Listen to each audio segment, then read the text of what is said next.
It's time to place your bets. Welcome in everybody to Betting Pros. It is me, Joey P. Joe P. With me is Derek Brown, and it's Thursday night football, and the Texans may or may not be there, but the Eagles will be there, and we're going to talk about the Eagles because we're losing Texans at an alarming rate here on the show. But Derek Brown, certainly this looks to be a one-sided affair.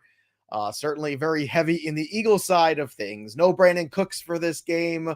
No Nico Collins for this game. Perhaps a whole lot of Dameon Pierce.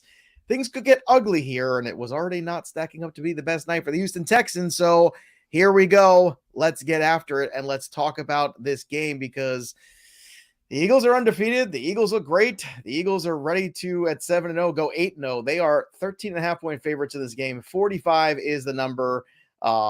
Minus 800 I saw on FanDuel for the Philadelphia Eagles to win this game. Plus 575 if you believe in miracles, which I don't. So let's talk about it. 13.5. Do you think this number is safe? Because I sure do. Oh, I sure do. I mean, we were talking about this before we turned the cameras on, Joe. Like, do the Houston Texans, the Eagles could pitch a shutout here. I would not be surprised by that. So I would tease this up. I would keep going. I honestly, I would I could go to it. 17 and Eagles 17 and a are half cover. on this number. I feel pretty good. Eagles are cover. Unless they put in Minshew and the rest of the offense, just craters around him. No. This is Watching the lack of tackling from the Houston Texans we talked about on the pod earlier today. It's just unbelievable. And this is the last team that you're going to do that again. I mean, they are just going to be out there. They're going to be running the football. They're going to. Between Jalen Hurts and Miles Sanders, you're going to have to ask them to tackle A.J. Brown. They're not going to do that. It's just ugly. It's not a good scenario. It's not a good situation. So what about the over-under in this game? That, to me, the 45 can be very tricky. Whenever you get the one-sided games, you're asking the other team to do their part. I'm not sure if the Texans are up for it. So what's the number in your mind that the Eagles get to tonight? I would actually be taking the under for this. In most scenarios, I'm staying away from it, but if I have to bet one side of it, I'll take the under. I think the Eagles can get to 35 or 38. So really, that's the higher end range of their outcomes. If they just slow it down and just decide to run the ball, then you're looking at maybe low 30s. So you're making the bet that the Texans can't get more than 10 to 13 points. Again, this might be 38-3. So yeah, I would be betting the under. Where do you sit with it, Joe? I sit with it. I'm still at the same point as you. I think we're looking at 28 to 31 points, somewhere in that range for the Eagles. So they're doing their part. And I kind of think we might be able to sneak out a field goal or two, maybe a sloppy touchdown at the end.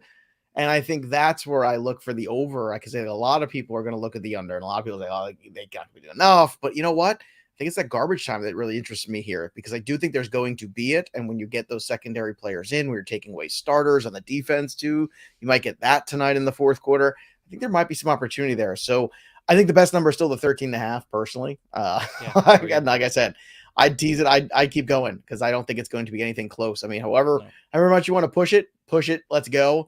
And then we can get to some of the individual numbers here too and some of the props. And of course, we have that prop bet cheat sheet always available at bettingpros.com, which you can check that out. So D-Bro, let's start with some of the props that you've laid out here as your favorites for tonight. And obviously they're going to be more Eagles centric. So let's start with Devonta Smith.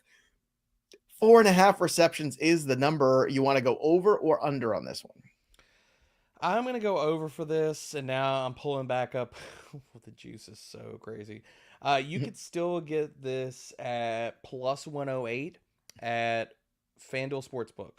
So I'd be smacking that because everywhere else, you're seeing 3.5 lines, 4.5. The 3.5s are all juiced minus 204 at Caesars. No. So yeah, I'd be taking the 4.5. I'd be taking the over. And this is, Devonta Smith has hit the over in 5 of his 7 games on this mark. And we talked about this on the podcast, Joe. Devonta Smith is elite versus zone coverage. Texans run that a ton. I think it's over 70% off the top of my head. So I really look at this as a big, big Slim Reaper game. Yeah, and we had Big Ben here in the chat asking that same question. We're over on that number. So we're in agreement. Let's go to Miles Sanders numbers here. We got Miles Sanders rushing yards, 79.5, and we've got his rushing attempts at 16.5. So with Houston being so bad against the run, is this just an easy smash? I know it's a high number, but still it feels like I think the rushing yards is a safer bet than the attempts. I know that sounds crazy, but I just I think that like the attempts are something that as the game goes on could get more in question. So I'd rather leave that one alone, but I do like the rushing yardage total. But you're in on both. Tell me why. I'm in on both because, and a lot of this comes down to how the Eagles operate. I mean, I think that if this is just like, look, we don't have to throw the ball a ton. We could just run the ball, and then you're looking at Jalen Hurts on the ground. You're looking at a lot of Miles Sanders. And the other part of this is how the Eagles have approached teams when they've been blowing them out. They have fed the ball to the running backs in the second half. Now, again, there is a case to be made on the rushing attempts. So if you don't want to take that, I get it. That one is the more leery bet, but if you're building single game parlays, I throw it in there with it because we have seen Miles Sanders get a ton of work. Like he has gotten a ton of work like against the Jaguars. I'm pulling it up right now. He got over 20 carries in that game. This easy could be like a 20 carry Miles Sanders game. I mean, he's flirted around with this number in our betting post projections are under with 14.8. But Miles Sanders against Minnesota, 17 carries. Dallas, 18 carries. Jacksonville, he got up to 27. So really this comes down to how you're going to approach this game. And do you say, okay, are the Eagles getting up by passing or do they get up just by running the ball? And if that's the case, Miles Sanders could get above this number, say early in the third quarter, and and then they just rest him and go with Gainwell and Boston Scott for the whole entire fourth. Next up, you've here got Dameon Pierce in 18.5 receiving yards, minus 110 for the over on FanDuel Sportsbook as well. And you like this one also. So why the over on the receiving yards here? Just the game script? Is that all as simple as that? It's game script, and there are no receiving weapons for Houston.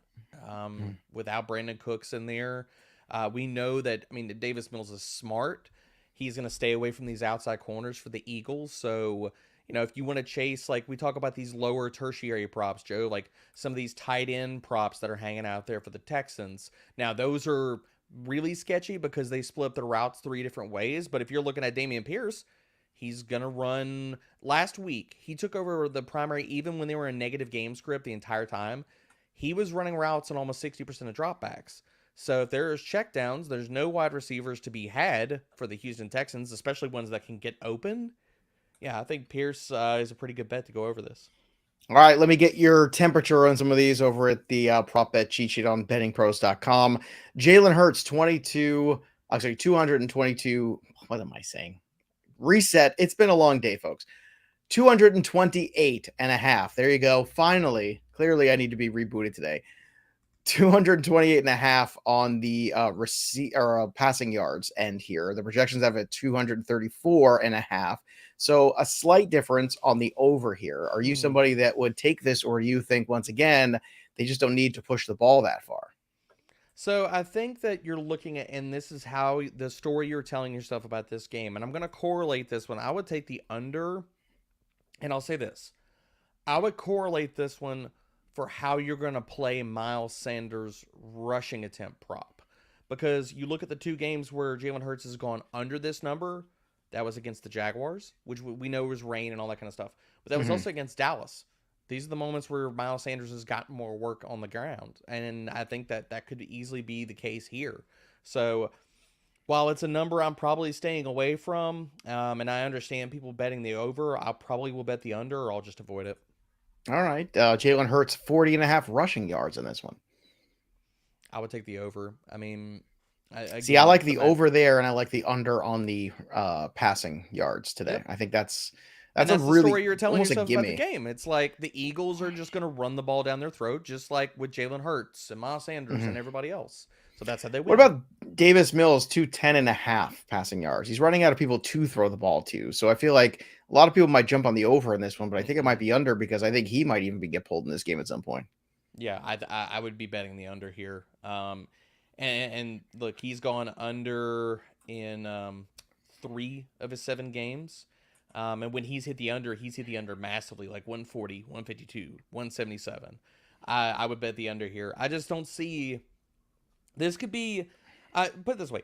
Joe, he threw for 152 yards versus the Tennessee Titans, who are abysmal at Mhm. guarding people through the air. What do we think he's going to do against arguably the best secondary in football right now? I mean, he legit might get 120. Or, like you're talking about, if this is just a total blowout, they might pull him. There are too many different outs where I would not be betting the over with him. All right, fair enough. Let's continue on here. Damian Pierce, 65.5 rushing yards. Now, I understand game script and all that good stuff, but outside of last week against the Titans, who were pretty stout against the run. Mhm. 92, 99, 131, 80, 69. I mean, you have to go back to week 1 where he's been under this number besides week 8. I mean, if you're the Texans, you've got to continue to just hand the ball off to him. The question is, does it get so out of hand? I mean, where do you lean on this one, 65.5, if at all? I would actually take the over on that. And this comes down to, if you look at since week 4, you can actually run on the Eagles. So I think the Texans, if they want any shot, hope, chance to stay in this game past the first quarter, they need to just feature Damian Pierce. Just say, we're going to run the ball, we're going to play slow. Because the Eagles, since week 4, fifth highest rushing success rate, they're 28th in EPA, 23rd in explosive run rate. The Texans have shown that they can run the ball. They did that versus the Raiders, and Damian Pierce has shown he could break off long runs. So I do, as much as people might say it's counterintuitive, and yes, the game script and all that kind of stuff, I think it's the only hope that the Texans have to move the ball in this game. You think Rex Burkhead works at all in this game too? Because they're down so many people to catch the He football, could. do you see him potentially working out? Because I look at him, 19 and a half receiving yards, and I feel like that might be a cagey one to go over on. Um, it really comes Just down to because of like, necessity. Like no other, like, yeah, Dorsett, Moore, all those guys that are remaining. I wonder if at the end of the day, it's just easier to dump off a couple balls there to Rex Burkhead. yeah, I don't hate that at all. And the other thing that you're playing the narrative on is, if the Texans are getting blown out, are they going to play Damian Pierce into the fourth quarter? Are they just going to run out, the ageless one, Goathead, and let him just get, checkdowns? Yeah, perhaps. Look, it's a very one-sided contest here, or at least it appears so.